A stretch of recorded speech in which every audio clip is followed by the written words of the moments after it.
Senhor esteja convosco. Ele está no meio de nós. Proclamação do Evangelho de Jesus Cristo segundo João. Glória a vós, Senhor.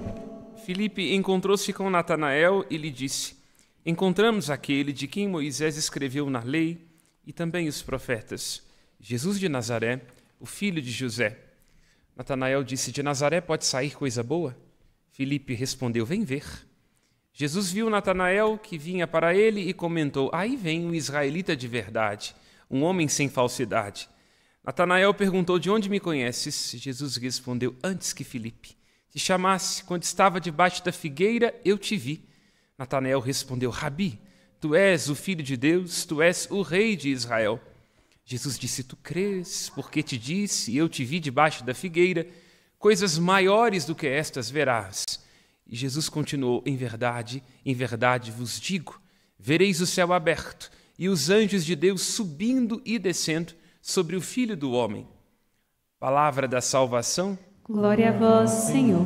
Pelas palavras do Santo Evangelho sejam perdoados nossos pecados. Amém. Podemos assentar. O Evangelho de João, cuja imagem alegórica para expressar é aquela da águia, insiste na visão, o que é um grande atravessamento para todas as Sagradas Escrituras, já que o sentido mais trabalhado nos textos sagrados é o da escuta. Porque a fé vem pelos ouvidos, faz lembrar o apóstolo Paulo. Ela é recebida como tradição de encontro, por amizade, por visão, por ter comido com ele. O final do seu evangelho termina com um escrito onde assim se diz: Eu poderia ter dito muito mais coisas, mas se eu pudesse dizer tudo aquilo que vi, não caberiam nos livros. É por isso, então, tanto na primeira leitura dos Atos dos Apóstolos, quanto no livro, a leitura do Apocalipse, quanto no Evangelho de João, que se diz da visão. Eu vi. O amor é cego? Não, ele não é. A paixão é. Porque na paixão nós ainda não descobrimos que veio com defeito, não é? Só descobriremos quando colocarmos dentro da nossa casa. Mas o amor, os medos, fantasmas, ilusões. Por isso o amor vê bem. E por isso quem não é capaz do amor terá dificuldade de enxergar. Porque todos nós subimos ao altar com meias verdades, seja para o casamento ou seja para a ordenação de padre. A gente vai descobrindo com o passar do tempo que não era amor, era cilada. Então nós teremos que fazer que se tornar amor. E o amor é uma aposta, uma obediência diária, uma confiança, um amor, uma entrega, uma dedicação àquilo que nós vemos e uma confiança naquilo que nós não vemos e estamos passando a ver. É por isso, então, que, na perspectiva do Apocalipse, a igreja é entendida como uma esposa que está para ser mostrada na sua delicadeza, na sua singeleza, mas também na sua força. Esta esposa é uma imagem da igreja. A igreja, da qual todos nós somos filhos, não é? Porque é das núpcias do Cordeiro que surge cada um de nós. Não é? Este casamento, em sentido alegórico, simbólico, místico, do Cristo com a igreja, do útero da mãe igreja, que é a fonte batismal, nascemos todos nós. Naquele dia em que, no dia do nosso batismo, um pouco com cara de joelho, não é?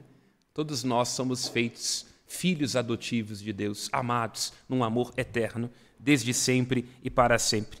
Esta esposa é o encanto dos olhos, é um objeto profundo da escolha de Deus, que não retrocede e cujo amor não se desidrata. E os profetas, sobretudo o profeta Oséias, vão dando testemunho de que esta esposa, que é Israel, é um pouco animadinha, não é? É uma mulher de muitos amores, está o tempo todo à procura de ídolos, esquecendo do amor que está dentro, buscando fora, sofrendo para caber, sem ter a consciência de que ela foi feita para caber no colo de Deus. Encanto dos seus olhos, objeto de sua escolha, e um amor que o próprio Deus escolhe, um amor para toda a vida. Esta é a beleza, em resumo, de todo o movimento de amor, de aliança, de procura, de afeição, de eleição de Deus no Antigo Testamento, que é traduzido nessa imagem. Um amor que é insistente, um amor que não desidrata, um amor que não desiste, tal como só pode ser um amor bem resolvido num casamento bem-sucedido, onde se recolhem os avessos, mas não se desiste do encanto da escolha, onde se percebe que não existe amor da vida. O amor da vida é coisa de adolescente, é coisa que nunca chega, e a gente sempre fica com a impressão de que a vizinha se casou melhor. O amor que importa é aquele amor para a vida, ou seja, o amor que é recolhido na obediência diária, o amor que é uma aposta, um amor que faz dos avessos encontro e encanto. E nessa esposa que desce do céu, com brilho de jaspe cristalina, a semelhança da Serra da Piedade, cujas pedras brilham no entardecer, nós vindo de Belo Horizonte, da região metropolitana, quer dizer, quem ainda tem menos de 25 anos, né, consegue enxergar melhor, porque depois da miopia e da diplopia, só com binóculo. A gente vê um pontinho branco bem pequeno no alto dessa montanha, é o brilho desta ermida que dá para se ver da região metropolitana.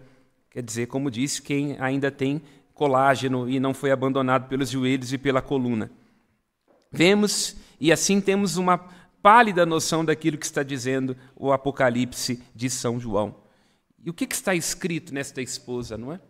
Está escrito, no nome dessa esposa, os 12 patriarcas do Antigo Testamento, as 12 tribos de Israel, Rubem, Simeão, Levi, Judá, Dan, Neftali, Gad e Asser, e por aí vai. Cada um dos 12 filhos do patriarca Israel. Porque é ali que se inicia o povo de Israel. Nós, quando vamos a Daniel no capítulo 3, Daniel está ardendo na fornalha, e do meio da fornalha ele apela ao Deus que se tornou amigo de Abraão, ao Deus de quem Isaque foi servo e que escolheu Jacó. Portanto, quando se diz dos nomes dos 12 patriarcas, nós estamos dizendo de um Deus que escolheu caminhar com estes homens e que fez dos seus avessos e dos úteros secos das matriarcas o lugar da sua revelação, por pura e simples amizade. Do mesmo modo estão escritos os nomes dos cordeiros, que são aqueles a respeito dos quais se fala no capítulo 15, versículo 15 do Evangelho de João. Não vos chamo servos, porque o servo não sabe o que faz o seu senhor. Vos chamo amigos, porque vos dei a conhecer tudo o que ouvi de meu Pai. Esta é uma palavra, uma expressão que circula toda a liturgia de hoje, como leitmotiv, como um refrão, como uma chave hermenêutica, a palavra amizade. Porque ninguém daria conta de suportar aquilo que Bartolomeu suportou no seu martírio se não fosse amigo de Cristo. Bartolomeu teve um martírio terrível. A sua pele foi arrancada enquanto ele estava vivo, por conta dele não ter aceitado negar Jesus Cristo. Somente uma amizade, aquele tesouro escondido, uma amizade para toda a vida, uma amizade daquela consciência de Montaigne, de Etienne de la Boétie, que é significação sem contexto, porque era ele, porque era eu. Somente uma amizade é capaz de sustentar sofrimentos. Nós podemos assim perceber como os homens, de modo particular, são felizes com seus amigos, não é? Eu sempre comparo quando nós estamos nas portas das lojas de conveniência, nós vemos os maridos um pouco acabrunhados porque será a 100ª loja e porque não queriam estar ali no domingo, preferiam estar com os amigos tomando cerveja. Mas basta passar na porta de um estádio ou de um campo de futebol num sábado de manhã e nós vemos todos os homens rindo, se confraternizando, não é? Até mesmo os héteros top se abraçam uns aos outros, não é? Com alguma coisa que certamente Freud teria nomes interessantes para poder dizer, não é? Esta mania que o homem heterossexual tem de ser homofílico. Muito abraço, muito beijo, muita confraternização. Porque assim é a amizade, não é? Quando nós somos amigos de alguém, nós damos ao outro o privilégio da inutilidade. Não é assim, não é? Amigo dá prejuízo, a gente paga a conta. Diz, não empreste dinheiro a amigos, porque você vai perder ambos, não é? Quando um amigo diz para a gente que vai pagar, e ele diz assim, eu vou pagar tudo direitinho, ele já está anunciando que não vai pagar. Então você pega o dinheiro e dá, porque não vai te devolver. Você entrega ao amigo e não vai ficar bravo porque ele não vai devolver e não perde o amigo porque não vai ter que cobrar. Então a amizade é isso, não é? Ou, traduzindo isso que está apresentado nas Sagradas Escrituras em linguagem do TikTok, citando o grande Tiaguinho, a amizade é tudo, não é? É se dar sem esperar, não é? O que a gente pode dar em troca dessa união, né? É ter alguém para contar, na indecisão. Então, os apóstolos, por isso o refrão do salmo que nós acabamos de escutar, ó Senhor, os vossos amigos anunciem o vosso reino glorioso, foram, antes de tudo, amigos de Jesus Cristo. Porque se não fossem amigos dele, se não tivessem um amor para com ele, íntimo, pessoal, intransferível, se não fossem para com ele casca de bala, não teriam dado conta. Porque esses homens perderam tudo. Perderam a família, o apoio da comunidade judaica, perderam o status, privilégio, perderam os próprios projetos pessoais, perderam família, perderam a própria vida, por amor a Cristo. Porque encontraram nessa amizade o que dizem os Salmos, um amor que vale mais do que a vida. E de fato é assim, não é? Lembro-me aqui de Santa Teresa d'Ávila, uma anedota dela que gosto sempre de contar. Quando, em determinado momento, ela, em cima do seu burrinho, numa viagem, está andando no meio de aquelas pedras e o burrinho escapole, tropeça e cai com ela. E Jesus, muito jocosamente, lhe aparece dizendo: Teresa d'Ávila, é assim que eu trato os meus amigos. E ela diz assim: Jesus, não é à toa que tens tão poucos. Então, de fato, é isso, não é? Nós não podemos esperar que a amizade com Cristo ela vai nos privar das dificuldades próprias da vida. Nós estamos com Cristo não para termos a melhor vida ou para fazermos raiva na vizinha com a pretensão de uma virtude que é doce nos lábios, não é? Não, nós estamos junto com Jesus Cristo, porque Ele é a nossa vida, é a vida da nossa vida, porque Ele é o nosso respiro, é a nossa luz, nossa esperança, porque a quem nós iremos? Quem é que vai poder nos prometer o que Jesus nos dá quando esta nossa vida entra em decadência, quando os nossos planos se frustram, quando ninguém é capaz de nos compreender, quando a nossa história é um fantasma a nos atormentar? O único capaz de nos entender é Jesus Cristo. Por isso Ele é o nosso amigo, mais íntimo do que qualquer amigo, mais amante do que qualquer amante. E posso dizê-lo, particularmente nesse momento, decidi ser padre escutando este evangelho nos lábios de um grande homem, referência para a minha vida, um grande amigo que a vida me deu, que é o senhor José Maria Rodrigues. E foi precisamente no dia 24 de agosto de 2007, terminando de ler esse evangelho, fechamos a página e ele me disse: você nunca pensou em ser padre? E a partir desse dia, já fazem 17 anos, escolhi ser amigo de Jesus Cristo. E olha, com 3 meses de padre, já foi possível ranger os dentes. Há momentos como o de hoje, em algumas circunstâncias, em que eu paro: meu Deus do céu, se alguém tivesse me avisado, será que eu teria pensado 2 vezes? Canto como molejo, não era amor, era cilada, mas posso dizer com toda a tranquilidade, apesar de todo o estresse, apesar de incompreensões, apesar de estar em alguns buracos, vulgo grandes cargos, se 1000 vidas tivesse, em 1000 vidas seria padre. Porque antes de tudo tenho compreensão no sofrimento, na dor, nos desafios próprios da rede catedral, homens velhos com vícios de criança. Não tenho dúvida nenhuma de que esta amizade, chamada sacerdócio, é o caminho que Deus escolheu para salvar a minha vida. Sou eu, antes de tudo, beneficiado pela graça deste grande amigo, que, assim como Natanael, reconheceu na minha verve de filho de policial, um pouco sincericida, assim como Natanael, em muitos momentos eu disse a homens velhos com vícios de criança aquilo que eles não gostariam de escutar.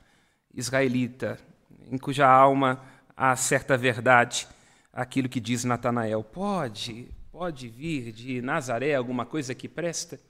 E o Cristo, porque é amigo de Natanael, antes mesmo que ele fosse capaz de saber disso, porque é isso que ele diz, antes que você estivesse debaixo da figueira, eu já tinha te visto. E a partir daquele momento, não é, em que ele é visto, alcançado nos seus próprios avessos e no seu sincericídio, ele reconhece o Cristo como mestre. O Cristo diz: você vai ver coisa muito melhor do que isso, não é? Vai ver muita briga na diocese, você vai ver muito desencontro, vai ver muito padre perseguindo padre, você vai ver gente enchendo o saco, mas coisas maiores do que essas vereis o céu aberto. De fato é isso, né? Uma vocação bem encontrada, uma amizade com Jesus Cristo nos faz ver o céu aberto. Os anjos que nos consolam, os anjos que estão próximos do nosso coração atribulado, o Senhor está perto de todo aquele que o invoca com fidelidade, com emet, é o que está no hebraico, lealdade, fidelidade, confiança, sem falsidade. O Senhor está perto de nós, nos abrindo o céu. ficar no inferno das reclamações, dos ressentimentos, dos avessos. É uma escolha pessoal a partir do encontro que nós fazemos com Jesus. Quando nós descobrimos a amizade com Jesus, nós não temos mais motivo para estarmos tristes. E aqui termino dizendo, com uma rápida alusão a este belo evangelho de Filipe, que é amigo de Natanael. No evangelho de João é assim: João encontra João e Tiago, depois André e Pedro, e aí é Filipe que leva até Natanael, e o nome Filipe é irônico para essa passagem, que quer dizer amigo dos cavalos, e Natanael de fato era um cavalo, né? Jesus está sendo um pouco irônico com ele: eis aqui um homem cuja alma não há falsidade, mas uma ironia que traz verdades, não é? Quando você quiser dizer alguma coisa para o seu marido e não quiser que ele entenda assim com uma pitada de acidez, você seja irônico, né? Porque quando a gente coloca um sorriso no canto da boca, a gente pode dizer as coisas sem perder o réu primário.